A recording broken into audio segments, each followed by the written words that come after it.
to our speaker. We are very fortunate to have these series of distinguished scholars and authors who have written about the work of Congress and the activities at the Capitol. I want you to be aware that we are so grateful that the authors donate their time to be with us. And we are fortunate at the United States Capitol Historical Society, the organization chartered by Congress to tell the stories of the Capitol and the people who work there in a manner that will inspire informed patriotism, to today be talking about Congressman Peter Rodino Jr. with author Dr. Lawrence Spinelli. Now, in today's divided culture, finding a deliberative leader with an enduring commitment to bipartisan feels challenging. Half a century ago, in one of the United States' most trying times, a relatively unknown congressman from New Jersey rose to the occasion as chair of the House Judiciary Committee, which established the gold standard for presidential impeachment hearings in holding Richard Nixon accountable for his crimes. Watergate's unexpected hero, the life of Peter Rodino Jr., is the long overdue biography of a man whom many pundits thought would shrivel as he entered the national spotlight. Instead, Congressman Rodino's calm presence during the televised proceedings helped to reassure an apprehensive nation, and he quickly became a household name. Rodino remained a revered figure on Capitol Hill, lionized for his stewardship in a crisis until he retired 14 years later.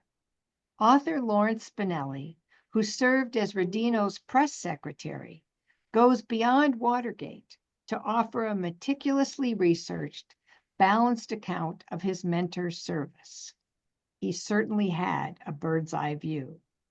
On the 50th anniversary of Nixon's resignation, Spinelli shares new insights into this historic event.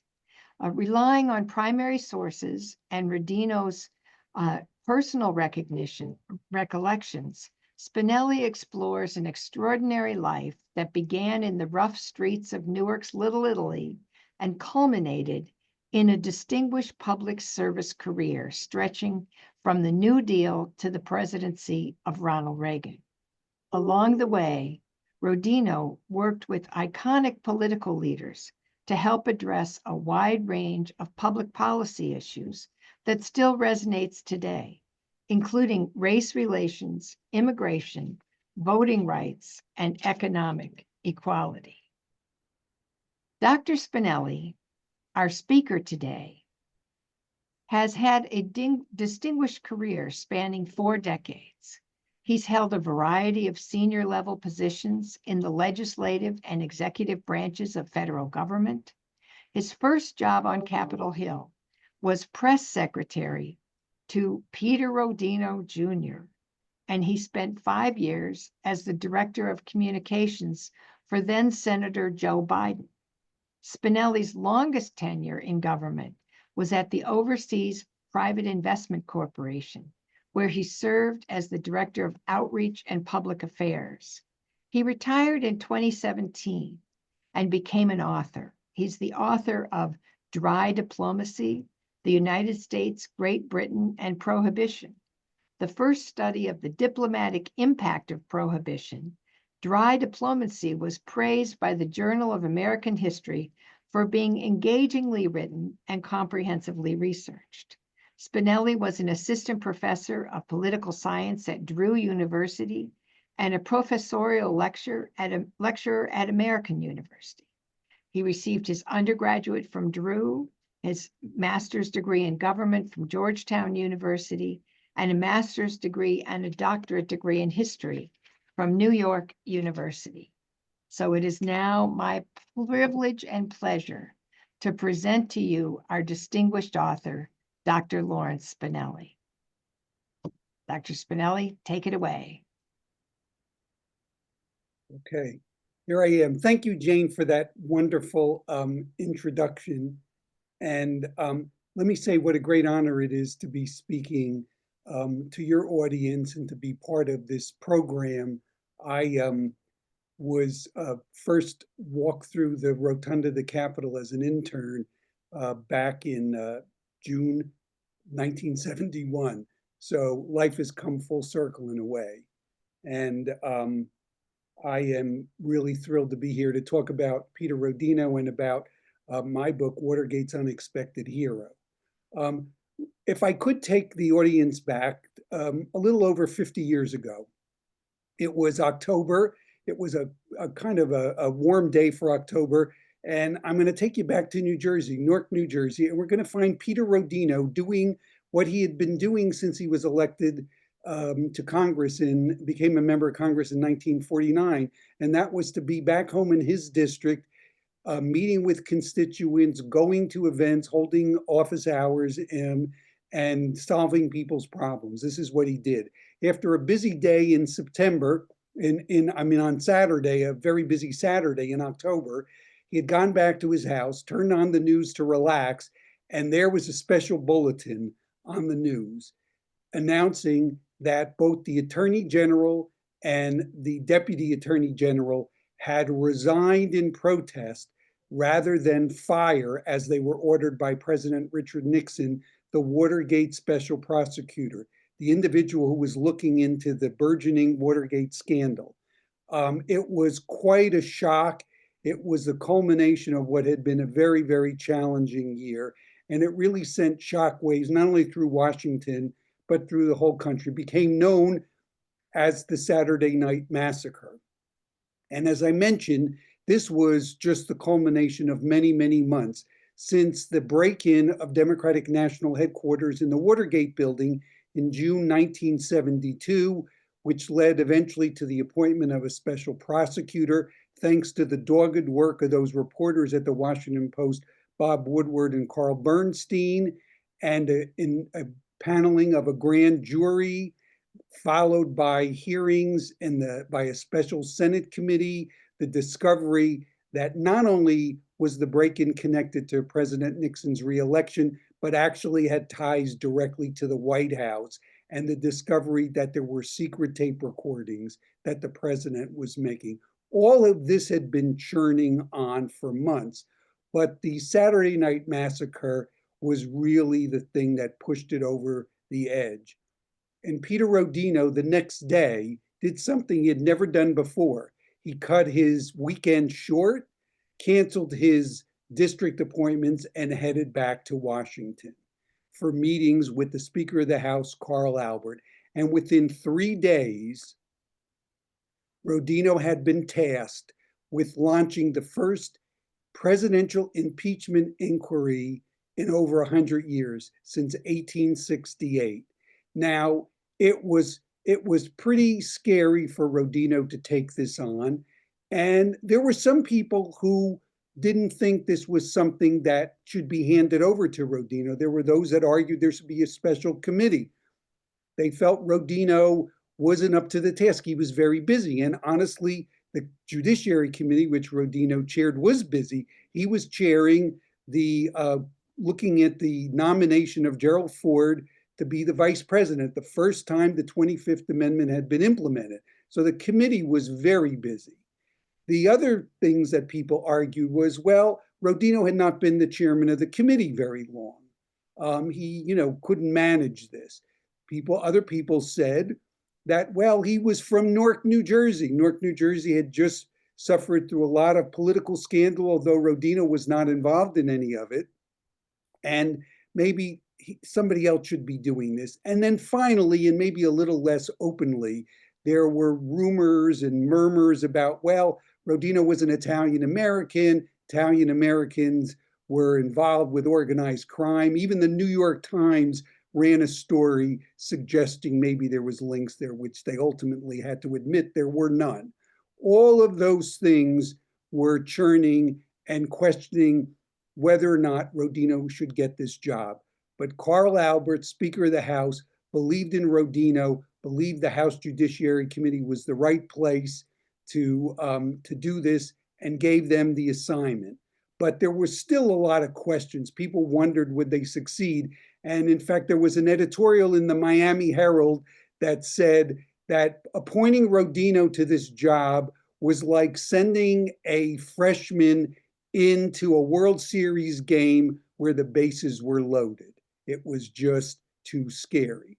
What none of these pundits had taken the time to do was to look at Rodino's life, to see all the things that had happened before this particular historic moment.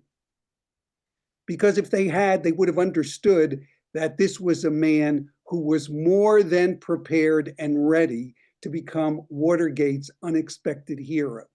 So let me just take you back briefly and give you some of that background that nobody really paid attention to back in 1973. Peter Rodino was born in Newark, New Jersey, in Newark's Little Italy. He was the son of an Italian immigrant. His father, Pellegrino, had come to Newark as part of the Great Migration from Italy and from Southeastern Europe in the latter part of the 19th century to fill the jobs needed in all of the factories in America. And New Jersey at that time, and particularly Newark, was sort of like the Silicon Valley of the time. They needed a lot of workers. His father came, and Rodino was born in 1909, and he grew up in what was a very tough neighborhood, living in a crowded tenement where the easiest way to get ahead was through either bootlegging, gambling, or getting involved in organized crime. When Rodino was only 10 years old, he witnessed his first shooting out on the street corner from his apartment. But clearly, Rodino took a different path.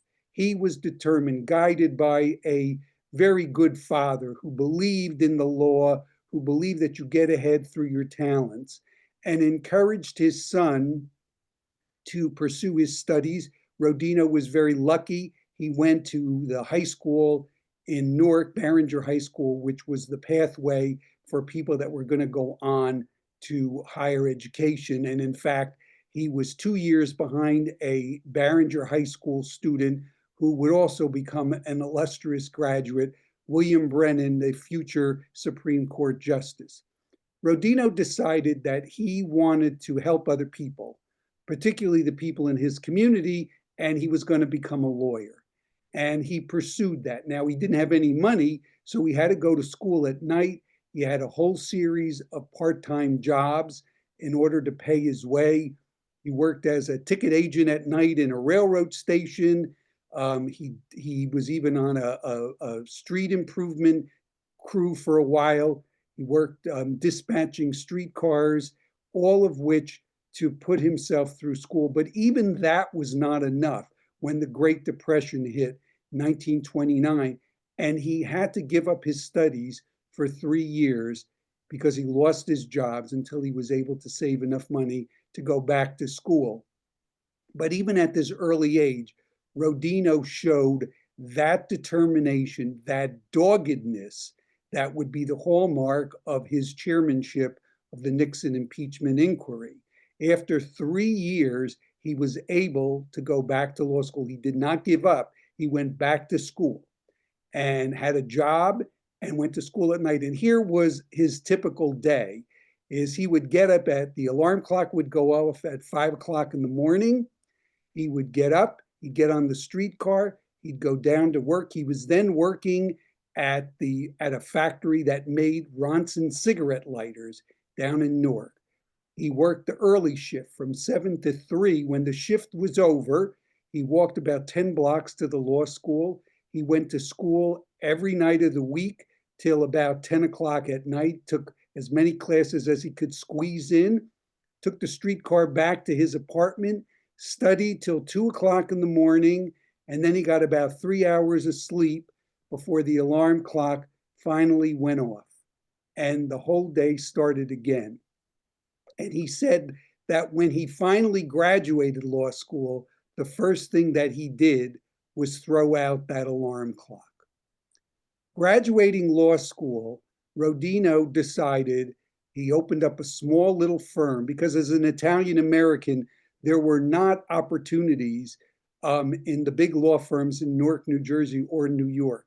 So he opened up a small law firm, one-man law firm, and started doing things to give back to the community, most notably trying to help Italian Americans to, number one, learn English, and then secondly, to become citizens.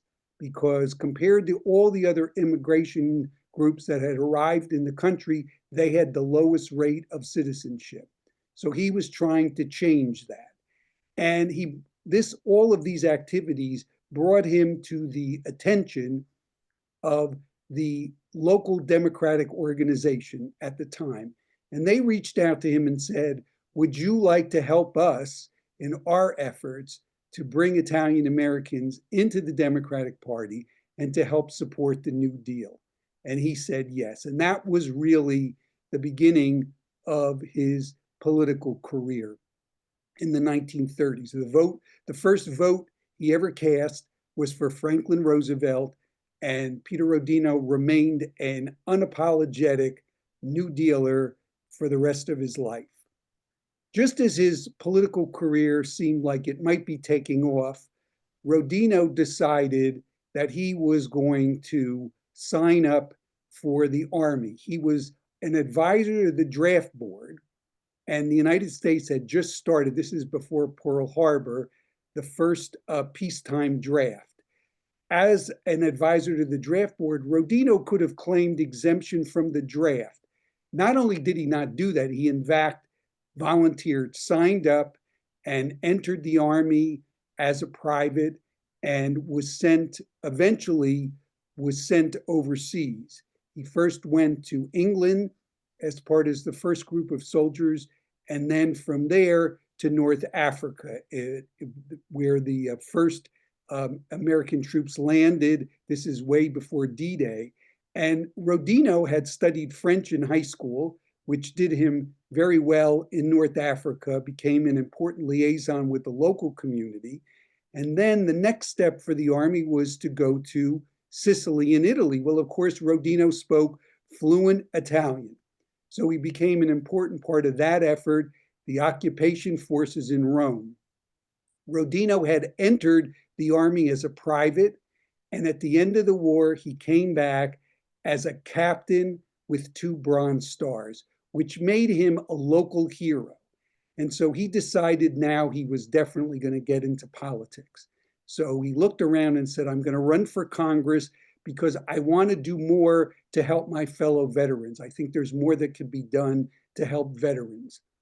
Where he lived in Newark, it was part of the 10th Congressional District, which had been a Republican district for many years, represented by a gentleman named Fred Hartley.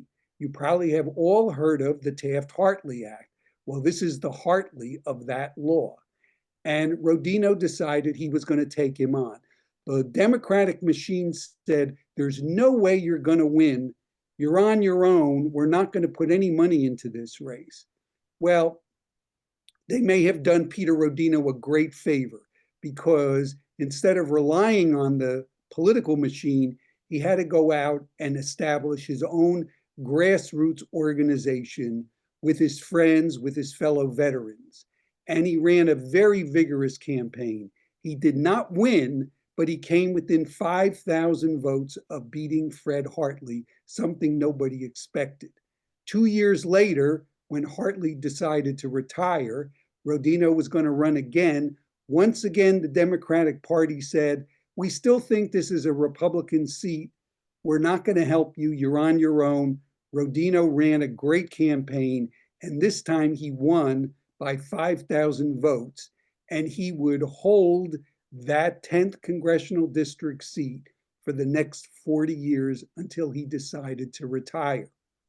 So Rodino comes to Washington in 1949, and at the time, as I'm sure many of you know, the seniority system dominated Capitol Hill.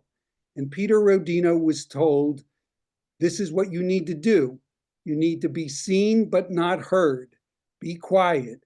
Sit in the back, and you've got to mind your own business. Well, Rodino followed that advice for about 5 or 6 weeks. And within short order, he was placed on the Veterans Affairs Committee that was chaired by John Rankin, who, amongst a group of autocratic committee chairmen, was probably the most autocratic, had a reputation for being an avowed segregationist and an anti-Semite. And that was the committee Rodino was on. Well, after about 6 weeks, he couldn't bite his tongue anymore. And after the latest event where Rankin literally had a voice vote, ignored the voices, had not distributed any copies of the legislation they were voting on, Rodino went over to the floor and sought recognition. And he talked later about he was sitting there quaking in his boots because he knew this was probably going to be the end of his political career. And when he was recognized, he got up and began to complain about what Rankin had done and said, "I'm a veteran. We did not go to Europe to fight for democracy, only to come home to face this kind of undemocratic behavior." When Rodino finished, the House burst into applause. And you all know that is not allowed. But Rankin was so disliked by his colleagues, they couldn't help themselves but spontaneously breaking into applause. Well, you'll not be surprised to know that, of course, Rankin did everything he could to pay back Rodino.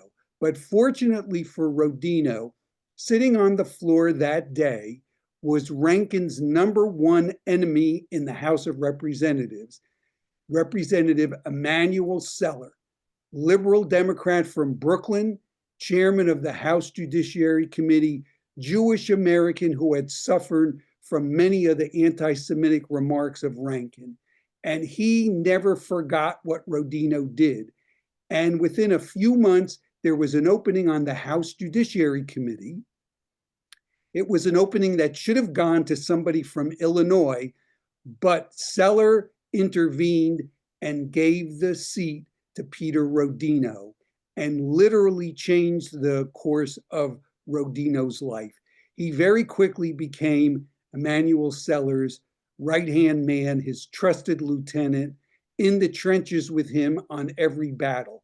But most important, it allowed Rodino to pursue the two top legislative priorities for him. The first was immigration reform. Coming out of an Italian-American district, he knew there had to be reform because in 1924, Congress had passed the 1924 Immigration Act, which had for the first time stopped the flow of immigration and established a system of national quotas that only so many people were allowed for each country. It was intended to discriminate against people from Italy, from Jews from Southeast Europe, and it did its job very effectively, declining and decreasing Italian immigration by almost 90%. But more than the numbers, Italian Americans considered it an insult, a slur, something that said that they were less than other Americans, and they wanted to see it changed. And Rodino picked up that fight and continued to fight. And it took years, but finally, after the election of a president, John Kennedy, who was the grandson of immigrants, and after his assassination, picking up the cudgel of this was Lyndon Johnson. And in 1965, they passed the Immigration Reform Act that abolished these national quotas and established a fair system for allowing people into the country as immigrants. So Rodino did achieve that, and along the way became recognized as one of the leading experts on immigration policy in the United States Congress. The second issue that was of importance to him was one that is maybe not so obvious because his district was mostly made up of Italian Americans, but he was from the beginning a firm believer in the need for civil rights, a fighter for civil rights. He had experienced personally and certainly seen many instances of discrimination against Italian Americans. And that really left an imprint on him to say, we've got to make sure that this does not happen to anybody. So starting early on, he was there with Emanuel Seller, leading the battle for civil rights legislation all through the 50s and the 60s, and finally culminating in 1964 with the passage of the Civil Rights Act of 1964. I'm sure all of you are familiar with the iconic photograph of Lyndon Johnson signing that law. Behind Lyndon Johnson is Dr. Martin Luther King.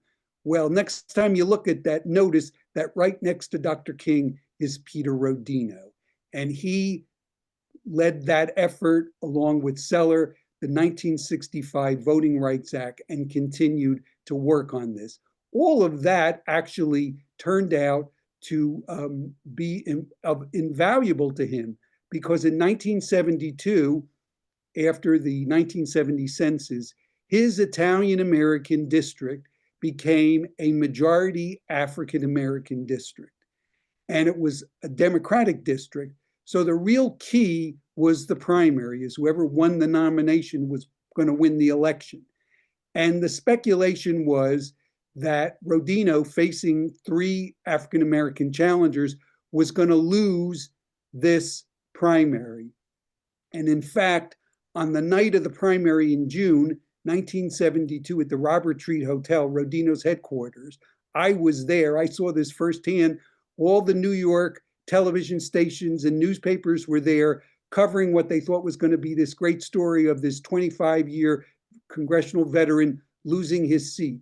Instead, Rodino won because they had forgot the fact that he had this sterling record on civil rights and had been endorsed by people like A. Philip Randolph, the founder of the Brotherhood of Sleeping Car Porters, icon as a civil rights movement, and many other icons and most of the members of the Congressional Black Caucus. Rodino not only won, he won handily, and there was no doubt that this was his district if he wanted it. People really supported him. What none of those reporters were paying attention to was across the river in Brooklyn, Emanuel Seller, facing an unknown Elizabeth Holtzman, lost his primary race by 900 votes. So within one short time, Peter Rodino not only saved his political career, but after all these years in waiting, when the new Congress began in January 1973, he was going to become the chairman of the House Judiciary Committee. And within 10 months, he was going to be leading the first presidential impeachment in over a century. Now, when Rodino took up this task of leading this impeachment inquiry, he really didn't have much of an example to follow, because the impeachment in 1868 of Andrew Johnson was not regarded highly. It was considered to be very partisan. It really did not provide a blueprint that he could follow. But he did have some experience. He had served on a special committee in the 1950s looking at political corruption in the Truman administration's Justice Department. And he understood that the key was to be fair, was to be open, was to be bipartisan, to bring everybody along. It was the only way that you could get respect and support for your final conclusion. And equally important was to have a professional staff that was not partisan. Rodino took those lessons as he started setting up the impeachment inquiry. The first thing he did was to not look to the existing judiciary staff, which were organized by majority and minority, but to reach out and bring in a special counsel.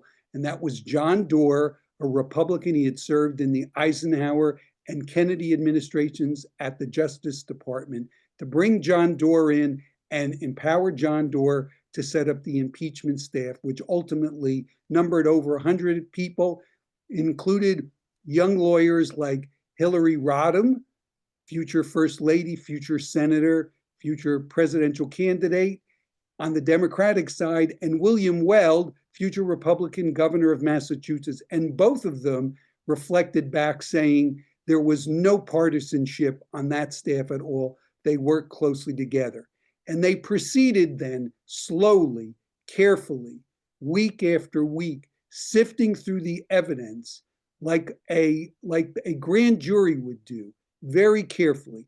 Rodino believed it was important to be deliberative so that at the end of the day, whatever conclusions were reached, there would be support for that.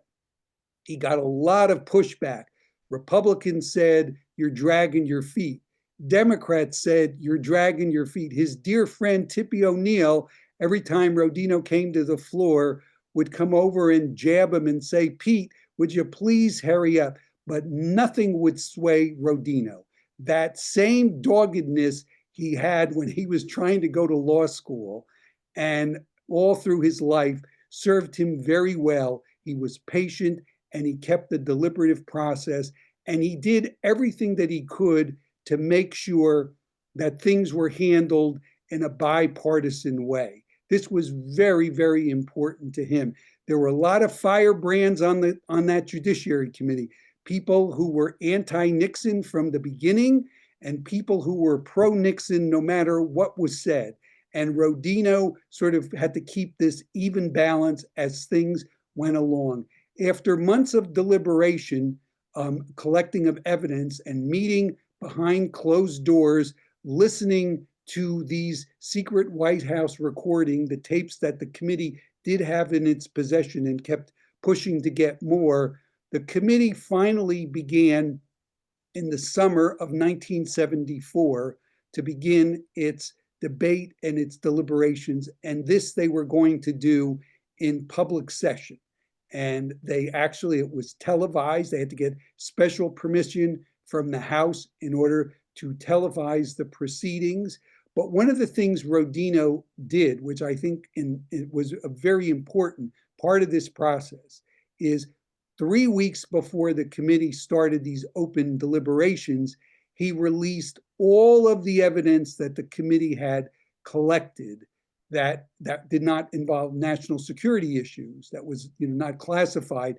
It was all released to the news media, to the public, so people could see what was the evidence before they started their deliberations. And I think that was very important in bringing the public along to understanding the depth, not only the hard work of the committee, but the depth of the evidence that they were weighing. And at the end of July, the committee started its proceedings. Those of you that were alive then that remember, these were the days when there were only 3 major television networks, and everybody watched this. Everybody watched these deliberations. The members of the committee took this responsibility very seriously.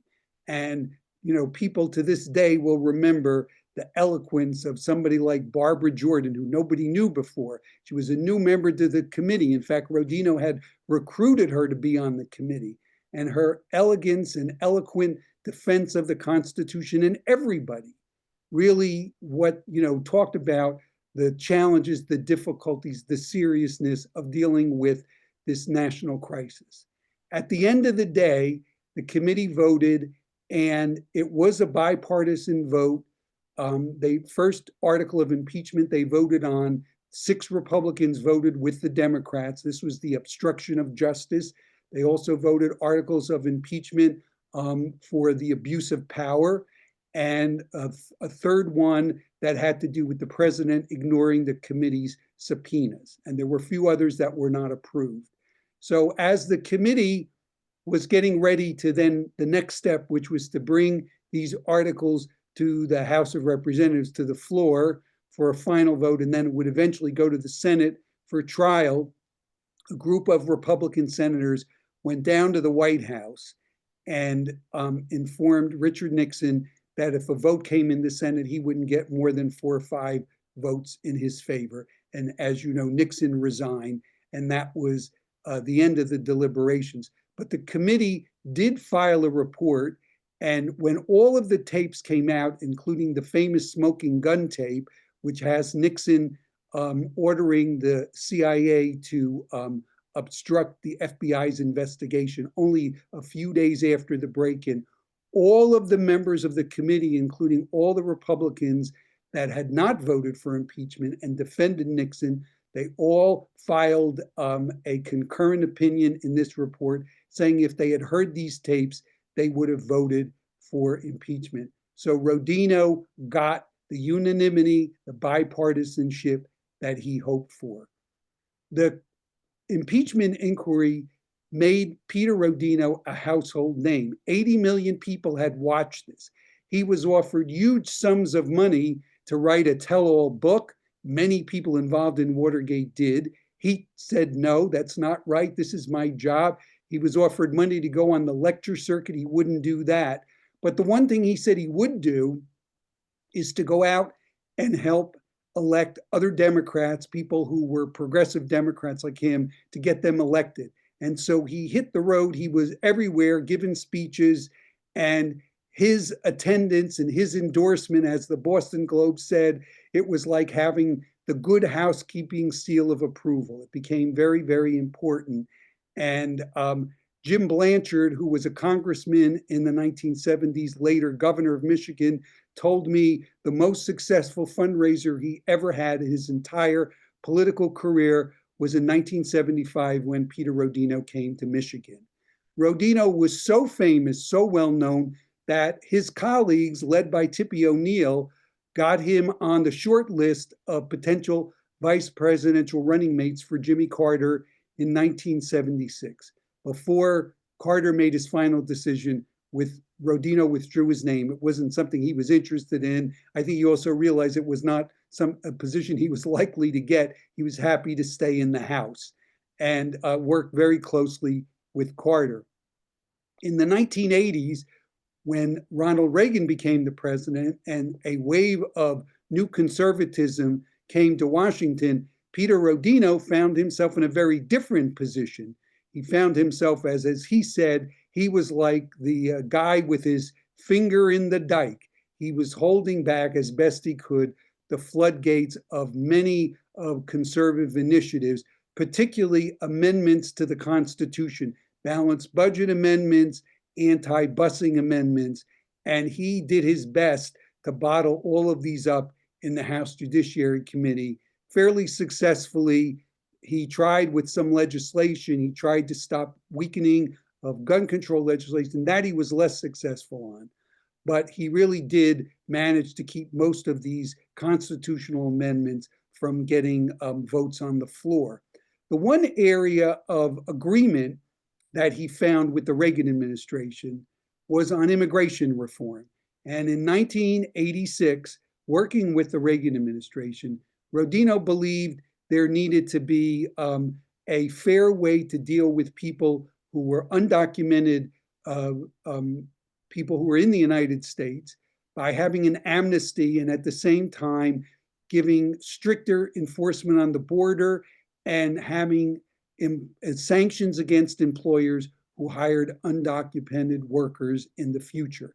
And bringing all of these different balances together in one legislation, working with Reagan, they passed the 1986 Immigration Reform Act, the last time Congress passed comprehensive immigration reform. And in fact, the people who benefited from that amnesty program were known in Mexico as Los Rodinos. In 1988, Rodino decided 40 years in Congress was enough. I think there was, a feeling also that he needed to make way in his district for an African-American congressman, and he announced his retirement. He said he had served his time and a purpose, and it was time to go. And his final months in Congress were amazing. He was given every award possible. I was working for him then. I remember I had to write the speeches. Everybody gave him an award. I think probably the one that meant the most to him was at the Supreme Court, where Justice William Brennan handed him the award and said to him, "Pete, we did pretty good for two boys from Barringer High School." And Rodino then, when he retired, went on to become a law professor at Seton Hall University Law School, which is headquartered in Newark, New Jersey, where Rodino was born, where he lived most of his life, represented in Congress. They named their law library after him. He gave his papers to the law school. And he was a law professor and loved it. Kept a copy of the Constitution in his back pocket. He could tell you the preamble by heart. And he was paired with a law professor. And he did that for really just up until a few months before he died. He was back in the spotlight in 1998 when Congress began the impeachment of Bill Clinton. Both Democrats and Republicans came up to Newark to get Rodino's advice before they went forward. And he was happy to give it. He died just a few months shy of his, what would have been his 96th birthday in 2005. And his funeral was attended by members of Congress, former governors, secretaries of the cabinet. And the funeral mass was held at St. Lucy's Church, the last remnant of Newark's Little Italy. And if I could conclude with just a note that Senator Ted Kennedy sent to Peter Rodino's widow, Joy, because I think that really says it all. And he wrote, talking about, reflecting on Rodino's leadership during the Nixon impeachment. Many of us felt we were seeing a founding father in action, living the highest ideals of the Constitution. I am sure my brother would have called him a profile in courage. I feel the same way, and I'll never forget him. And certainly, Ted Kennedy was not alone in recognizing Peter Rodino as Watergate's unexpected hero. Thank you very much. I'm very happy to answer your questions. What a story, Larry. I got permission to call you Larry. I want the, listeners to know we got a pile of questions. So, let me just start with one. You were a relatively young staffer at the time and, working with Congressman Rodino, and all of a sudden he's in the spotlight. You're the communications guy. That means you're in the spotlight. What was the thing that you learned that you want every new congressional member to remember from that experience? Well, that's a great question. So I will tell you two things. First of all, I think the most important thing if you're a new congressional staffer is to learn to listen. And it may sound obvious, but I think a lot of people don't listen. And I went everywhere. I went to every meeting. I went to every committee hearing, and I stood in the back of the room and I listened and I watched people and I learned. And it was such a lesson. I was so blessed to be exposed to so many people and learn that way. So that's number one. But the second thing, which is equally important, both for congressional staffers, but frankly for authors like me, is Peter Rodino took the time to help me learn how to be a press secretary, because I had no experience when he hired me. He hired me because he knew me and he trusted me. And when I was a college professor, I had spent my summers in his office. And he was true to his word, and he sat with me and helped me in going over each thing that I wrote. But one of the things he said to me was, Larry, make sure every word counts. And as I was writing this book, those words echoed, and they echoed through every job I ever had, is make sure every word counts. And you know what? If it doesn't count, it doesn't need to be there. Well spoken. Now we got a couple questions about individual folks. As you listened to those tapes, and I'm old enough that I remember hearing those tapes on television. Did Nixon ever mention Rodino on those tapes? Did he even have any thought that he might be part of this process? Yes, there were a few tapes where Nixon not only mentioned Rodino, but mentioned him in a very disparaging way, using ethnic slurs against Italian Americans, and sort of implying that Rodino, might be involved in organized crime. When without getting too much into the weeds, but the way the committee worked when the first batch of tapes that they got, which came from the grand jury, the ranking Republican, Mr. Hutchinson, and Rodino would listen to the tapes first, and then before they would then share them with the rest of the committee.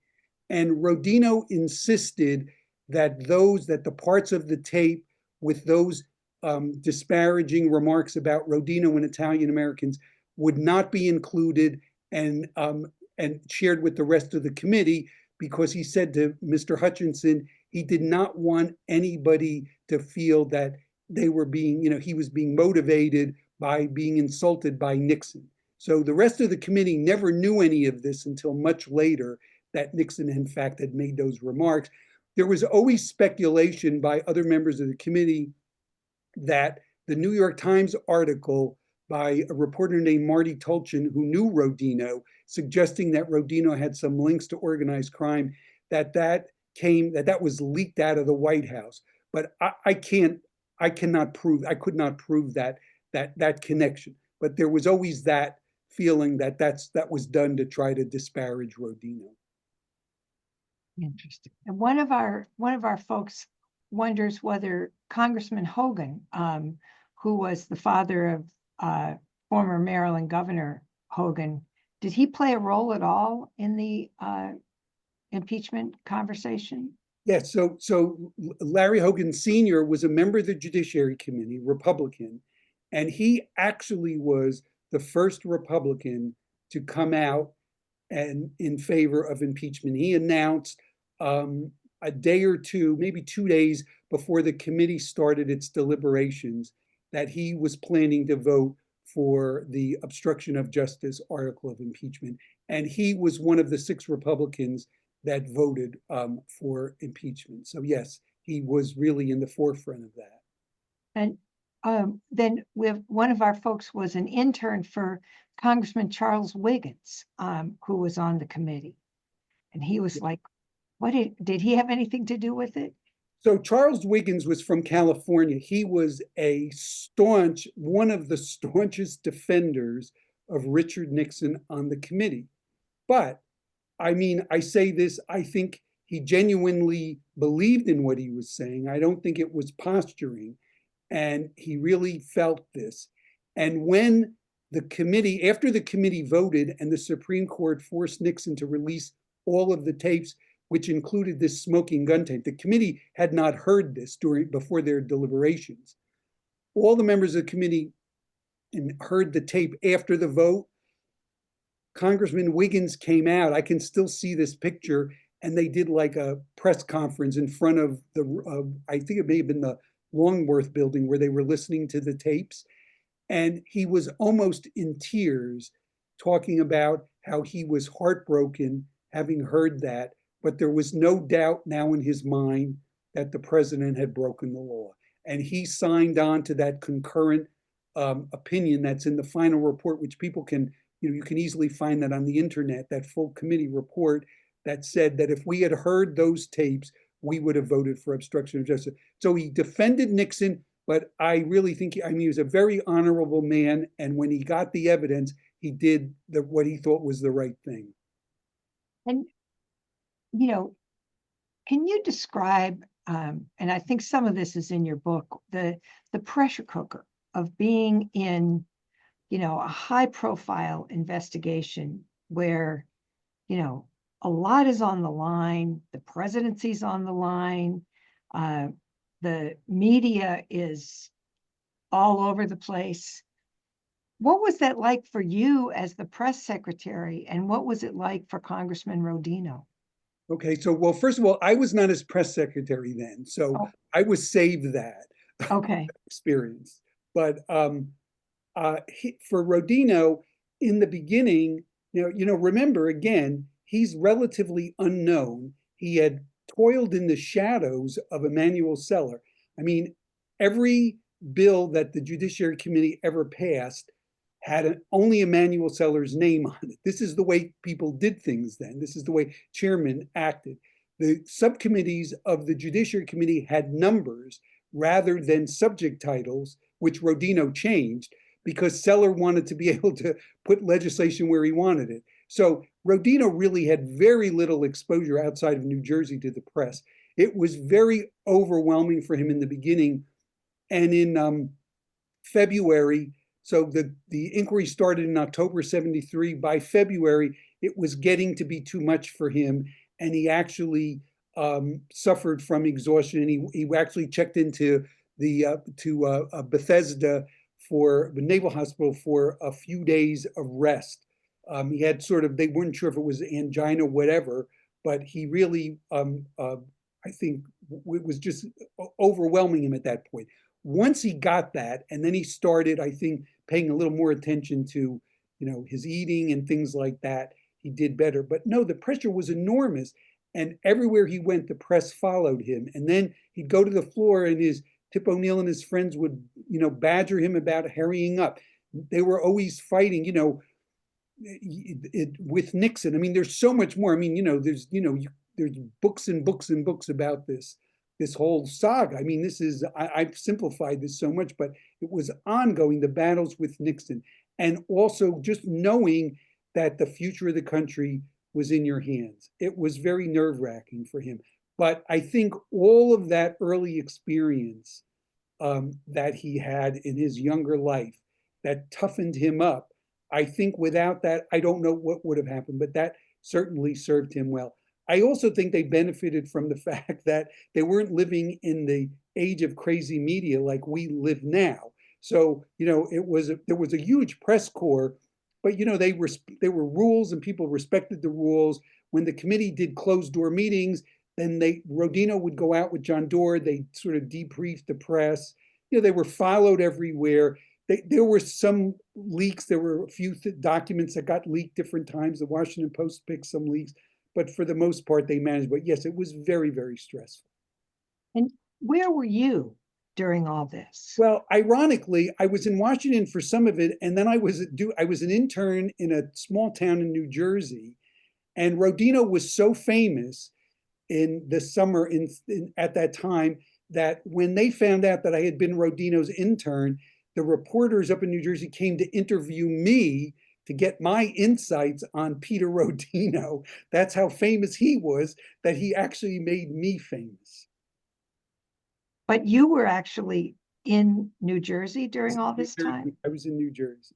Okay. But I will tell you this, on the very last day Peter Rodino was in Congress in December 1988, I was working for him then, up until the last day, 15 years after impeachment, when we would walk down the hallway in the Rayburn building and over to the Capitol, I would walk with him, he would always get stopped by people who would say, "Oh, Mr. Rodino, I remember you. Thank you for what you did. Can we have our picture taken with you?" So all those years later, that still was important. People still remembered that continued on. And what was, did he have a family? Yes, he married his childhood sweetheart. They had met on the steps of St. Lucy's Church, which I mentioned where his funeral was. Right. Sadly, she died in 1980 from cancer. And then about 10 years later, he remarried somebody who had actually once worked for him, Joy, and she was many years younger than him, and they were married till Rodino's death. She's still alive and is a dear friend of mine, and was very helpful when I was writing this book. And did he have children? He had two children. He had a son and a daughter, and has grandchildren, and now even great grandchildren. Was the press going after the children during all the impeachment conversation? No, not very much. I said it was a different time, so I think there was more. It was more respectful of that. And you've been a communications guy and a Congress watcher and a Congress staff person. Can you opine on is our congressional speeches more eloquent, more on point? Is Congress more hostile, less hostile? What's your opinion at this moment? Well, I'll answer those two questions separately because I think So first of all, I think there are moments of eloquence still on Capitol Hill. I think there's less of that because of the way the media has changed. And so people are looking for sound bites. To some extent, they were looking for that back in the late 80s and 90s when I was there, but less so. And you could give an important speech and people would follow it. I think that's less the case, but you still have those moments, and there's still people that I think are great eloquent speakers on both sides of the aisle, number one. Secondly, to your question, I think the one thing that, I'm not there now, but the one thing that I feel that I've noticed has changed is there seems to be less friendship, even behind the scenes friendship between Democrats and Republicans, both members and staff. When I worked there, Rodino was close friends with many Republicans. Joe Biden was very good friends with many Republicans. I was friends with many Republican staffers. We socialized. And I think that's very, very important. You go all the way back, to the beginnings of Congress and the boarding houses where people stayed, and those friendships, those were important. I think there's much less of that now, if it goes on at all. And I think that's unfortunate because it does give you a better understanding of people if you can see them in just in a different social setting and you understand them. You can walk in their shoes a little bit. And I think that's unfortunate that a lot of that is gone. Well, Larry, it's been fun to talk with you. I know that our folks who have been on the line are getting ready. People do this during their lunch hour and they're getting ready to go back to work. So we will, in the follow-up, give people information about how they might get a hold of the book, and so they can get the rest of the story. We are grateful to you for your time and your talent, and for telling the story and for your work with Congress. Thank you, Jane. And can I just say real quickly, I Please. want to say thank you to every member of Congress, past and present, that has thought about the disposition of their papers, because for historians, that is the most important thing, to have those papers. And I was able to access most of the members of the Judiciary Committee at the time have left their papers to universities. And I say anybody that's connected to anybody who's in Congress now, please, please tell them to donate their papers to libraries and archives. Don't throw them in the garbage. Well, and you'll be interested to know that one of the things that the society does is works with Centers for the Study of Congress that have those papers to create lesson plans, so that we might work with students to teach civics using the primary sources of the congressional papers. That's So wonderful. we will echo your conversation. Thank you so much for having me. I really appreciate it. Thank you for being with us. And we want to remind all of our folks that we have good upcoming events. Vince will put the notice up. Coming soon next week, we have an in-person event about the life of Jane Pratt, North Carolina's first Congresswoman. This is an interesting story. This woman was a congressional staffer who became a member of Congress, one of the very first women to become a member of Congress without being married to someone who died. And so that is a fabulous story that's going to be done in person. When you register, you'll get the room number. It'll also be available for our hybrid people who want to catch it on Zoom. Then the following week, we have the lost history of the Potomac marble. People sort of wonder about the Capitol and where did that marble come from? So we're going to get that story. And then we turn to history of the Gilded Age. There have been conversations about what's going on now and are there echoes? They say history doesn't repeat itself, but there are rhymes. And perhaps there are rhymes from the Gilded Age. So Dr. Nancy Unger will offer us some perspectives, taking a look at the Gilded Age. All of them fascinating conversations, all of them available because of the support of our friends and donors and members. Keep those cards and letters coming. Thank you very much. We really appreciate your help, your support. Thank you, Larry. We're glad to have you with us. We'll see you all next week. Be well. Goodbye.